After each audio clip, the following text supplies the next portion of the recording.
자비를 원하고 제사를 원치 않는다는 말씀의 의미라는 제목으로 오늘 말씀을 증거하도록 하겠습니다. 밀밭을 걷고 계신 주님에 대해서 우리가 지난주 살펴보았습니다. 왕으로 오신 예수님과 그를 몰라보는 그의 백성을 추수할 때가 다 된 그 밀밭과 추수를 기다리는 농부의 관점에서 하나님의 마음이 무엇인가 헤아려 보았던 시간이었습니다. 하지만 본문에서 설교 시간에 다루어지지 않은 것이 있는데, 제자들이 안식일을 지키지 않는다고 고발하는 바리새인들에게 그 항변에 주께서 답변하신 그 내용은 답변 설교 시간에 말씀드리지 않았습니다. 오늘 이 시간에 그것을 시작으로 하여 말씀을 드립니다. 주님께서는 두 가지로 답변하셨습니다. 첫째, 그 이유가 무엇이냐? 성전보다 큰 자가 여기 있기 때문이다 하셨습니다. 둘째는 하나님이 말씀하셨던 말씀, 나는 자비를 원하고 제사를 원하지 아니하노라 하는 뜻을 너희가 알았더라면 이라고 말씀하시면서 너희가 이 뜻을 알기 원한다 말씀하셨습니다. 오늘은 이 말씀들을 상고해 보면서 주의 깊으신 사랑과 은혜를 우리가 받고자 합니다. 첫째, 성전보다 큰 이가 여기 있다 말씀하십니다. 주님께서 주신 이 대답은 다윗이 했던 일에 대한 것으로 모든 바리새인들도 다 알고 있는 내용입니다. 옛날에 다윗이 도망자였을 때, 왕이 되지 아니하고 사울에게 쫓기고 있을 때 하루는 성전에 들어가서 몹시 시장하였기 때문에 제사장 외에는 먹는 것이 금지가 된 진설병을 허락도 없이 자기가 먹고 자기와 함께한 자들에게도 먹인 적이 있었습니다. 그 이야기를 지금 갑자기 하고 계십니다. 왜 이 이야기를 하실까요? 예수님 당시에 이 바리새인들은 아무도 이것을 다윗이 그때 죄를 지었네 이렇게 정죄하지 않았기 때문입니다. 분명히 제사장 외에는 먹으면 안 되도록 율법에 금지된 것을 먹었음에도 안식일을 지금 제자들이 범하고 있습니다 라고 고발하는 것처럼 이 바리새인들은 고발하지 않고 있다는 것이지요. 왜 그런가 하면 그 이유는 다윗이 하나님께 얼마나 사랑받은 사람이며 하나님 마음에 얼마나 합한 사람인지를 모두가 알고 있고 또 인정하고 있기 때문이죠. 그러니 그것도 무언으로 하나님께 용납받고 죄가 되지 않는다 모두가 믿었던 것입니다. 그래서 지금 이 이야기를 하면서 예수님의 제자들이 안식일에 밀 이삭을 훑어서 입에 털어넣는 것이 타작 행위로 안식일 율법을 어기는 행위가 아닐 수 있음을 비교하여 질문을 던지시는 거죠. 두 번째로 대답으로 하신 말씀은 제사장 규례에 대한 겁니다. 안식에 일하면 안 된다는 법은 누구나 다 알고 있지만, 하지만 안식일에도 제사장들은 성전에서 그 일을 하다 보면 일에 해당되는 노동을 하게 됩니다. 하지만 그것은 죄가 되지 않는다는 거예요. 이것을 바리새인들도 알고 있는데 이것을 제시하면서 그럼 이것은 무엇이냐 라는 뜻이죠. 이 이야기를 왜 하십니까? 아마도 제사장들이 하나님과 백성 사이를 중재하기 위하여 거룩한 일을 할 때 그것이 더 커서 안식일의 율법보다 더 커서 죄가 되지 않는 것처럼 주님과 그의 제자들도 하나님의 백성을 구원하는 큰 일을 하고 있기 때문에 이런 작은 하위법에 매이지 않는다 하는 그 뜻을 밝히신 것입니다. 그러니까 요 두 가지 말씀을 이야기를 그 의미를 정리해 보자면 다윗처럼 하나님께 인정받고 사랑받는 자가 제사장 규례를 침범했는데 죄가 되지 않을 수 있다면 율법의 금지 사항이 굉장히 큰 죄이긴 하지만 그보다 더 큰 무언가가 있다는 뜻인데 너희는 그것을 알고 있느냐? 알고 정죄하느냐? 물으시는 것이겠죠. 또 하나 하나님의 명령으로 하는 제사장 일이 일반 백성들이 지켜야 할 안식일에 대한 금지 사항보다 우선될 수 있다는 것을 너희는 알고 있느냐 하는 뜻이죠. 주님께서는 이렇게 함축적인 이야기들을 하시면서 보다 분명하게 성전보다 더 큰 이가 여기 있다 확실하게 말씀해 주고 계십니다. 물론 성전보다 큰 이는 예수님 자신을 말하는 겁니다.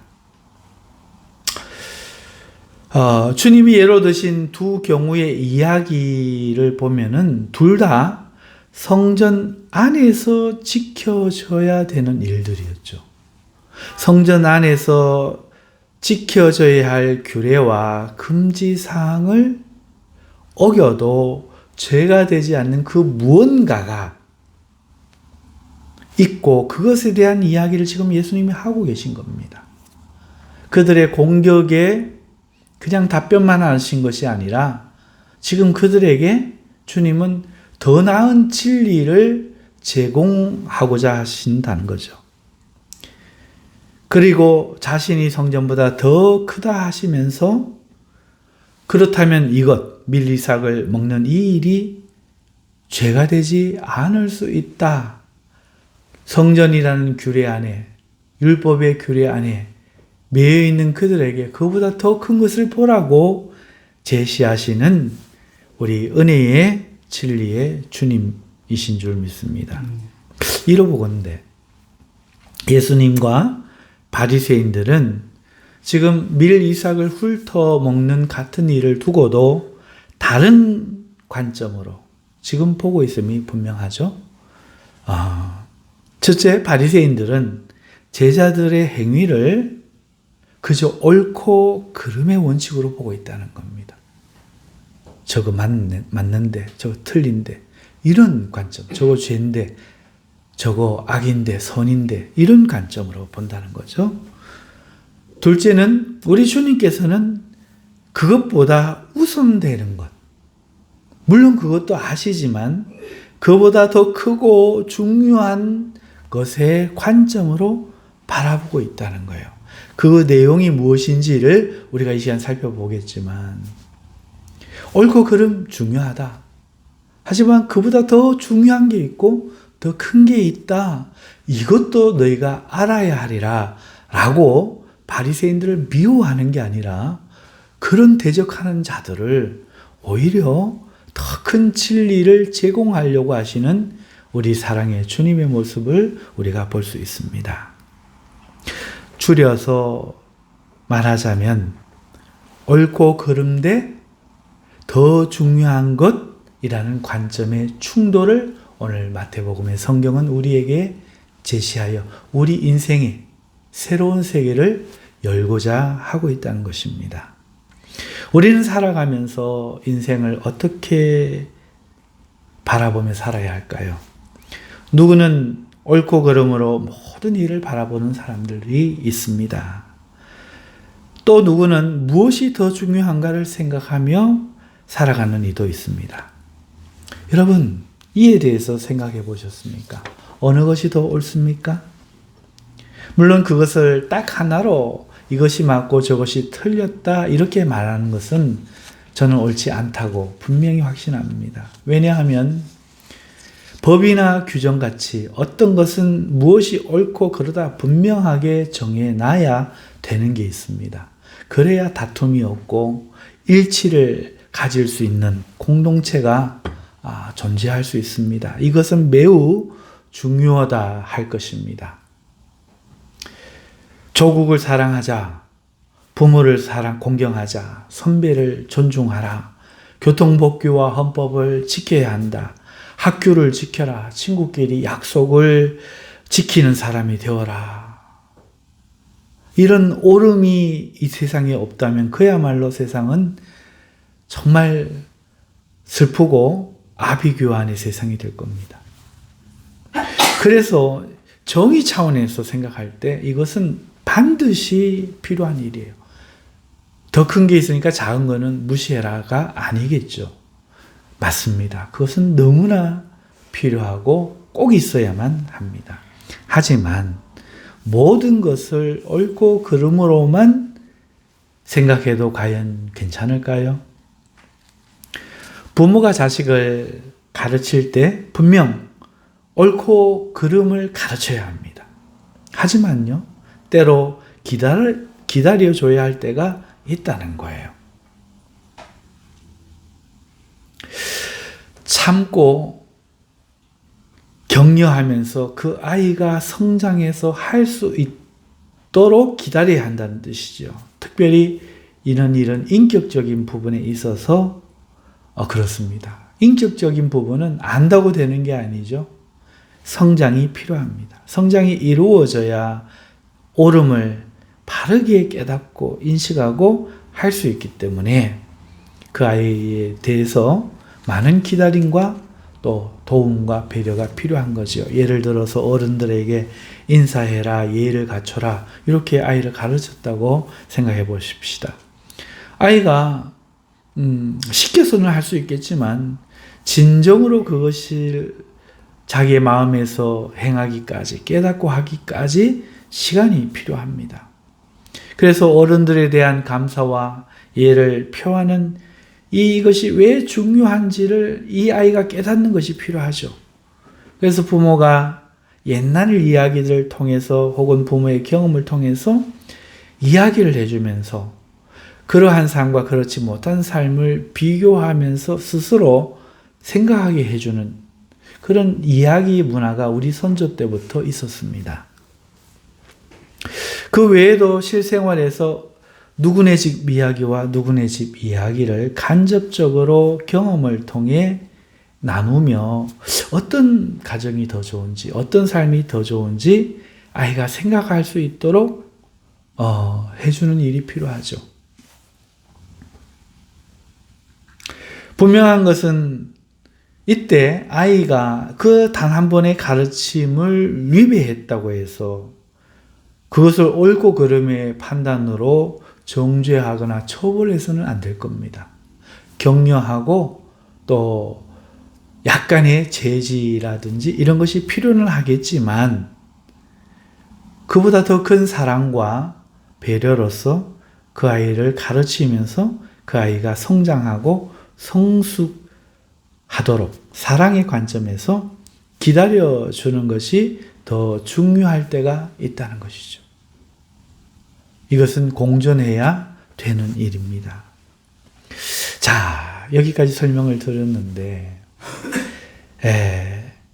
이럴 때 옳고 그름을 그러면 성전으로 봅시다. 아이에게 가르치는 이 옳고 그름을 성전이라고 보고 율법이라고 보고 안식일 규정이라고 보고 중요합니다. 성전 중요하죠.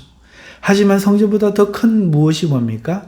하지만 이것에 생명에 대한 사랑, 이것을 더 큰 것을 생명과 그 생명에 대한 사랑이라고 볼 때 이것이 중요하더라도 이것이 그것에 잡아먹히거나 함몰되어서는 안 된다. 이것이 우리 주님의 말씀이 아닐까요? 자, 예수님 이야기로 돌아가서 그렇다면 성전보다 큰 것은 무엇일까요? 물론 예수님 자신이지만, 그러기도 하지만 그의 이야기 속에 드러난 것 바로 하나님의 사랑이지요.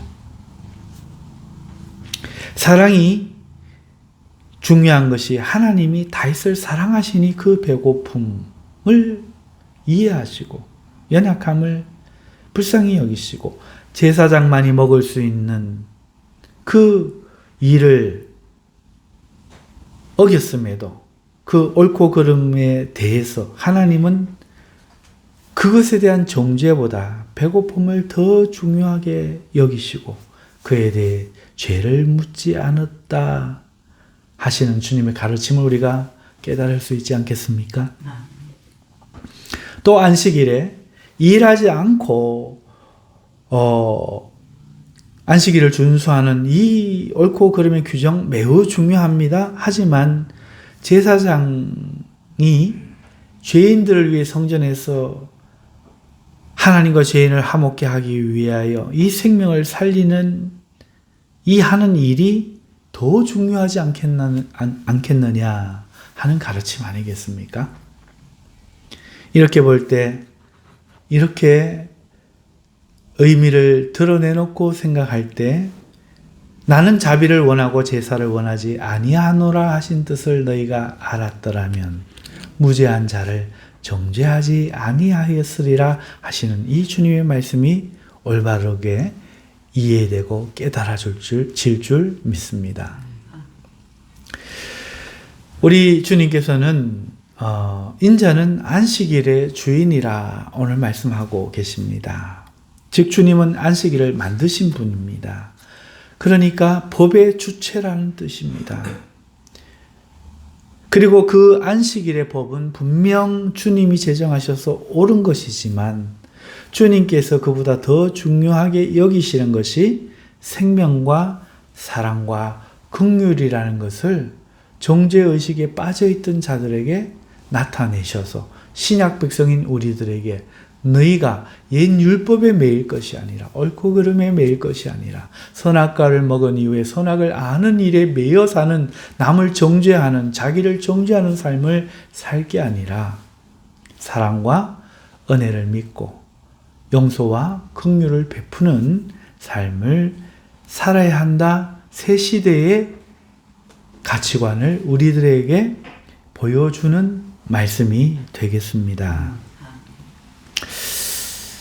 이렇게 생각할 때에 태초에 하나님께서 안식일을 제정하여 주신 그 사건을 바라보면서 여섯째 날 하나님께서는 천지 만물을 창조를 마치시고 일곱째 날 안식하셨는데 하나님께서 사람을 그 여섯째 날 만드신 후에 그들을 에덴 동산에 초대하여 그 첫날이 일곱째 날 곧 하나님의 안식일에 일하지 않고 쉬면서 하나님의 영광에 참여하도록 하신 이 의미가 무엇인지 비로소 예수님의 말씀에 의해서 드러난다 하겠습니다. 처음부터 안식일은 지켜야 할 규정이 아니라 하나님의 은혜로 창조주 하나님을 만날 수 있는 영광이 주어진 날, 바로 하나님의 자비의 표현이었던 것이죠. 우리가 이제 본문에서 읽은 9절에서 21절 내용으로 이 의미를 파악한 채 넘어가 보겠습니다. 예수님이 거기를 떠나 밀밭이죠. 안식일에 회당에 들어가셨어요. 여기에 사람들이 이 옳고 그름에 매여 있다. 우리가 이걸 기억해야 됩니다. 그 회당에 손 마른 사람이 있었습니다. 손 마른 것이란 이 혈기가 없어가지고 뼈 위에 가죽만 붙어 있는, 그래서 그 기능을 하지 못하는 사람이란 뜻이죠. 그런데 거기에 예수께서 안식일에 병 고치는가 하여 함정을 파고 지켜보는 사람들이 있었습니다. 이 이야기가 이제 보이시죠? 얼마나 이 구약이 답답한 삶을 살고 있는가? 옛날에 잘못된 가부장적인 권위 속에서 얼마나 우리 선조들이 고생했고, 또 잘못된 지도자들의 특권의식에 의해서 이 민족이 얼마나 고생을 했고, 사랑이 배려되지 않은 학교의 교육 속에서 얼마나 많은 아이들이 올바른 가르침을 받지 못했던가. 마치 영상이 오버랩되듯이 그렇게 오늘 이 한 말씀 속에서 우리는 우리 세상을 볼 수가 있습니다. 안식일에 병 고치는 것이 과연 옳을까요? 아니면 죄일까요? 해야 될까요? 하지 말아야 될까요? 오늘날 성도들도 주일날 이러면 됩니까? 저러면 안 됩니까? 삶 속에서 이렇게 하면 됩니까? 저러면 안 됩니까? 너무나 많은 것이 있죠. 오늘 이 말씀은 우리들에게 그러한 것에 대해서 길을 잡아줄 수 있는 길라잡이의 말씀이 되겠습니다. 여러분, 안식일에 병 고치는 것이 과연 옳습니까? 아니면 죄입니까? 바리새인들은 이것을 몰랐습니다. 옳고 그름에 보니까 그거는 일로, 의원의 일로 생각해서 죄로 본 거죠. 그 죄로 보려고 하는 것은 사실은 그들의 심성이 타락해 있기 때문에 주님을 고발하려고 하는 것으로 죄로 몰고 가는 거죠. 사람은 보고 싶은 대로 보는 겁니다. 또 아는 만큼 보이는 거죠. 그들은 정죄의식밖에 모르는 거예요. 사람은 거듭나지 않으면 마귀 새끼거든요. 그러니까 자기는 늘 합리화하고 자기와 반대 입장에 있는 사람은 늘 정죄하고 자기 편은 옳다 해주고 남의 편은 틀렸다 말하죠. 그러니까 이 율법 가지고도 그런 죄의식이 반영되어서 이들은 함정을 파고 주님께 지금 묻고 있습니다. 이런 자들에게 우리 주님께서 한 비유가 있는데 한 이야기를 비유로 들려주십니다. 양 한 마리가 있는데 안식일에 구덩이에 빠졌다. 그러면 너희는 어떻게 하겠느냐 이렇게 물으시죠. 대부분 우리나라 사람들은 이야기를 들으면서 의미를 모를 때가 많아요. 이스라엘의 양은 참 중요한 존재입니다. 우리로 비하면 농촌에 키우던 옛날에 경운기가 없을 때 소 같다 할까요? 이스라엘 사람들에게 양은 매일 젖을 공급해주는 공급원입니다. 새끼를 낳으면 작지만 목돈도 갖게 해줍니다. 굉장히 중요한 존재입니다. 그런데 그 양을 아무나 많이 키울 수 있는 게 아닙니다. 가난하니까요. 가난한 사람들, 아주 가난한 사람들은 겨우 한 마리만 갖고 사는 경우도 있습니다. 그렇게 그 한 마리 양은 바로 생명줄이나 같은 거죠. 이 양이 구덩이에 빠진 거예요. 한 마리밖에 없는 이 양이 구덩이에 빠진 거예요. 어떻게 해야 할까요? 당장 구해야죠. 주님은 지금 이 의미로 물으시는 겁니다. 사실 이 이야기는 옛날로 또 거슬러 올라갑니다. 이스라엘이 좋아하는 다윗 왕에 대한 이야기이기도 하죠.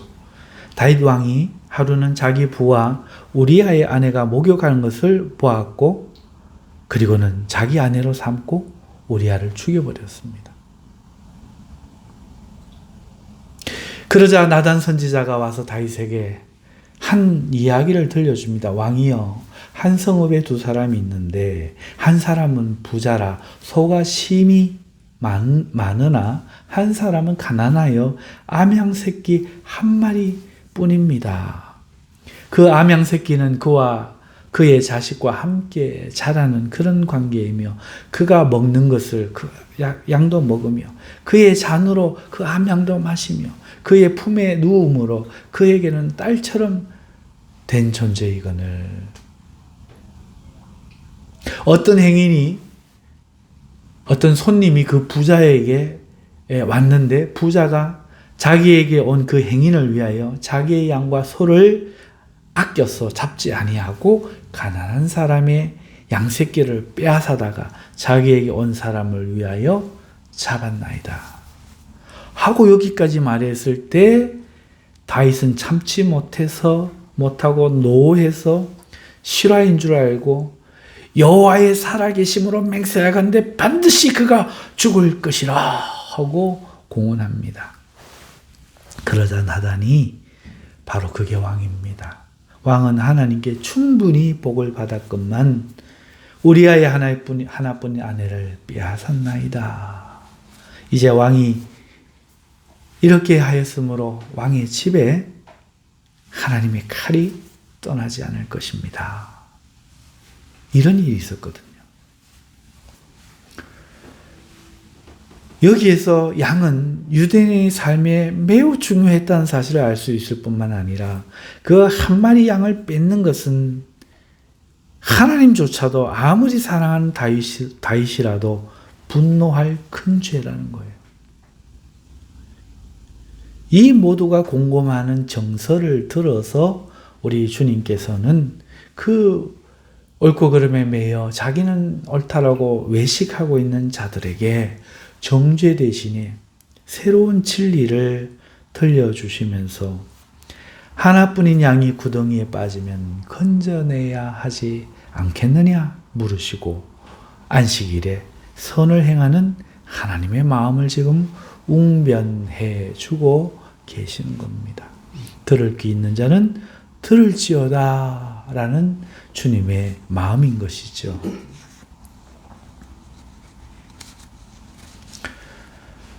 그리고 주님께서는 옳고 그름의 눈이 아니라 양 한 마리를 구해서 과부에게 돌려주는 심정으로 그 손 마른 사람을 고쳐 그의 삶을 회복시켜 주시는 겁니다. 하나님 마음이 얼마나 놀랍습니까? 얼마나 은혜롭습니까? 바리새인들은 그 하나님을 오해하고서 죄를 정하고 죽이는 무서운 번으로 만들고 있지만 정작 하나님은 자비하셔서 안식일을 제정하셨고 생명을 주시고자 하나님 앞에 와야 생명을 받으니 안식일에 법을 주셨던 것이었죠. 그리고 그 혜택을 지금 손 마른 사람이 받고 있고 예수님은 그 당시 지금도 그 심정으로 이스라엘을 긍휼히 여기고 계신 겁니다. 하지만 그들은 깨닫지 못하고 예수님이 나가시니 예수를 어떻게 죽일까 궁리하는 모습을 보게 되는 거죠. 사람이 옳고 그름에만 매여 있으면 물론 그것은 매우 중요한데 이렇게 무서운 결과를 맞게 되는 겁니다. 하나님은 누구를 기뻐하십니까? 성전보다 큰 이가 누구입니까? 바로 이 하나님의 마음을 알고 그 마음을 공유한 자인 줄 믿습니다.